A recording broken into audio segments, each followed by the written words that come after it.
itu diberi ketetapan hati dalam diri kita. Oh, kayaknya saya itu cocok dengan ini.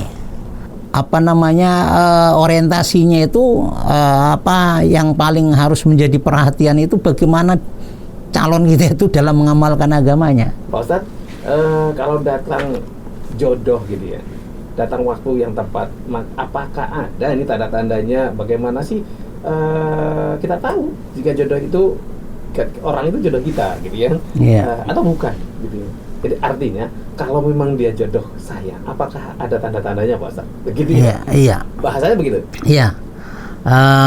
Terima kasih saudaraku yang telah memberikan feedback yang tentu ini akan menjadi ilmu bagi kita semuanya. Apakah ada tanda-tanda bahwasanya itu jodoh kita? Ketahuilah bahwa jodoh itu di tangan Tuhan. Yang tahu siapa jodoh kita adalah Allah Subhanahu wa Ta'ala.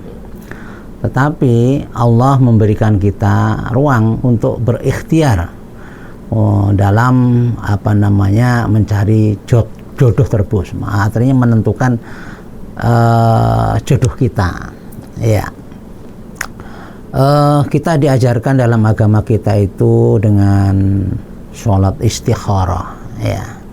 Sholat istikharah itu adalah sholat untuk meminta atau memohon petunjuk kepada Allah Subhanahu wa Ta'ala terhadap kebimbangan, kegalauan, ketidakpastian yang tentu itu sehari-hari terkadang menghinggapi kita dalam menentukan suatu keputusan, dalam menentukan suatu tindakan.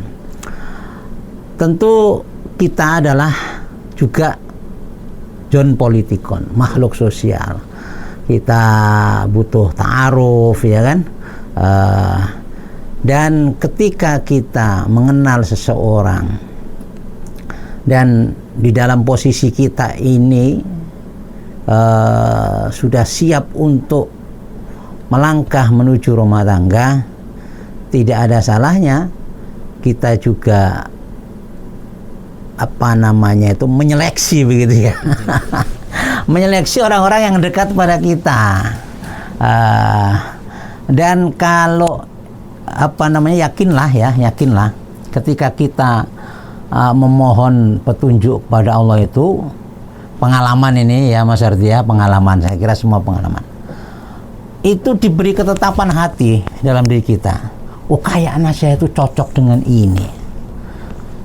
Komunikasi nyambung, kemudian ada getaran-getaran dalam hati kita ketika memandangnya. Kemudian juga ada kerinduan ketika tidak jumpa, kan begitu ya. Itu semua tanda-tanda, sahabatku. Itu semua tanda-tanda bahwa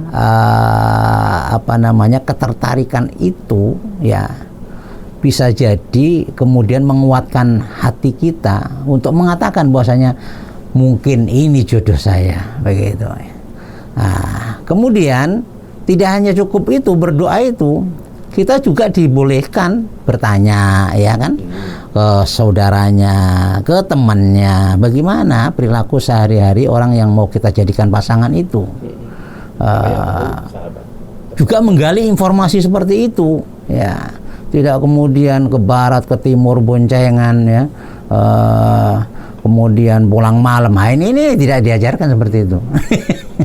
Tapi kalau menggali informasi, ya, tanya kepada temannya, kepada saudaranya, itu dianjurkan, boleh. Itu bagian dari ta'aruf. Bagaimana perilaku sehari, bagaimana pengamalan agamanya, itu ya. Fatfar bidatiddin taribat yadak. Lihatlah pengamalan agamanya, sholatnya gimana, ya. Tentu temannya tahu dong, ya kan. Saudaranya tahu juga, begitu.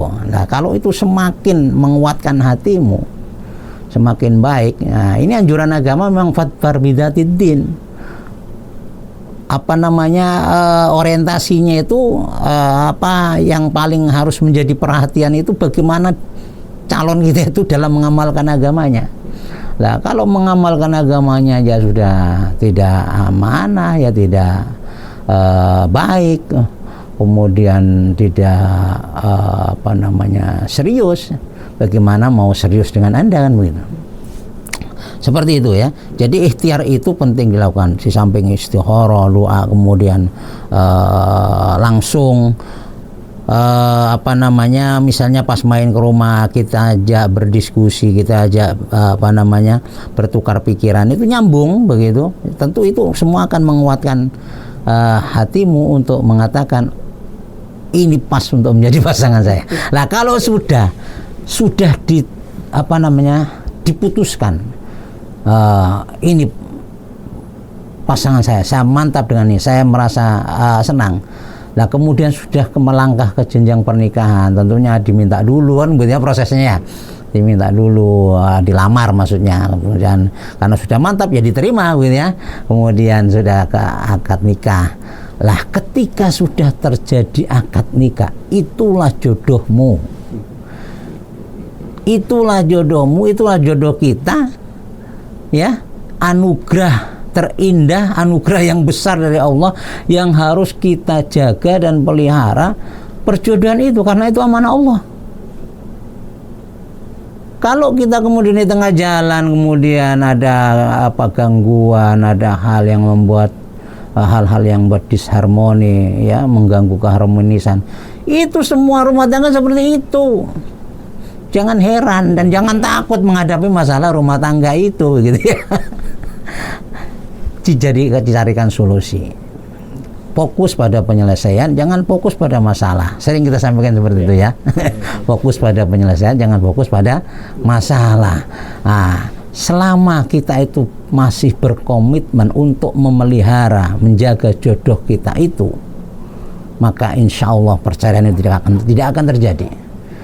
Karena kedua-duanya sadar ini amanah, bukan dari amanah Pak Lurah, bukan dari amanah bupati, ya, amanah Allah perjodohan itu. Coba betapa besar. Makanya itu orang berpisah itu yahtazul minhul ars, kan, guncang ars itu. Maksudnya guncang ars itu mesti orang yang bercerai itu dirinya dalam jiwanya itu goncang. Tidak hanya arusnya yang goncang, itu jiwanya orang yang ketepatan diuji dengan seperti itu goncang. Makanya abghadul halal indallahi at-talaq, ya, suatu hal halal boleh dilakukan tapi itu dibenci. Jangan dikira dibenci itu ya lebih ringan daripada sesuatu yang haram. Dibenci loh, ya, harus kita posisikan suatu hal yang lebih berat dari suatu yang haram, gitu. Bagaimana kita itu kok dibenci pencipta kita yang mengatur alam semesta loh, mau jadi posisi seperti itu? Kan tentunya tidak mau. Lah, kalau semua pasangan memahami hal ini, insya Allah tidak ada yang cerai. Seberat apapun masalah itu, mesti Allah akan memberikan solusi terbaik, ya. Inna ma'al usri yusra. Diulangi lagi, inna ma'al usri yusra. Itu harus yakin. Jadi untuk menentukan siapa jodoh itu, ya tanda-tandanya itu tadi, ya, ada ketertarikan, ada keterpautan hati, nyambungnya komunikasi, kemudian baik dalam menjalankan agamanya. Itu saya kira tanda-tandanya seperti itu.